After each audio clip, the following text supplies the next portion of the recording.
We heard him in an unguarded moment on the air yesterday talk about his determination to go to the region. He was doing 5 TV talk shows. The satellite was up the whole time, and he didn't realize that he was being recorded when he talked to an aide and said somewhat sarcastically, "This is a hell of a pinpoint, and it's crazy not to go to the region."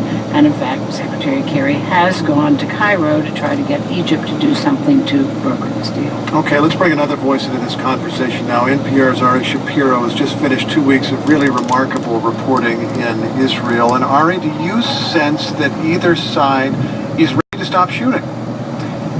Israel would be quick to say that it offered to accept the Egyptian ceasefire proposal that came out almost a week ago, but Hamas, of course, said that met none of its concerns. Israel really is sensitive to international pressure. People talk about it around the dinner table. When news events unfold, they say, how will the international community respond? And we saw a public shift from Friday when President Obama spoke with Prime Minister Netanyahu and said he supported the Israeli military's actions, to Sunday when they had a phone conversation and President Obama said he expressed real concern.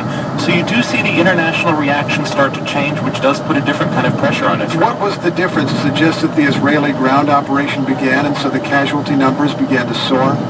Well, you remember Thursday night the operation began, and yes, we saw one day after another of the bloodiest day since this conflict started.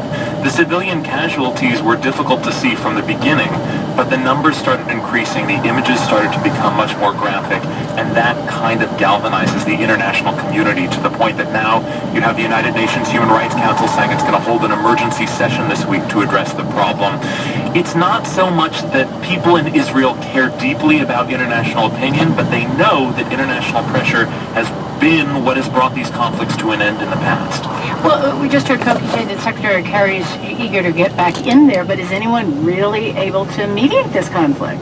This is the big problem. Egypt has mediated the conflict in the past, but Egypt's current government is not trusted by Hamas at all. Turkey is a possible broker.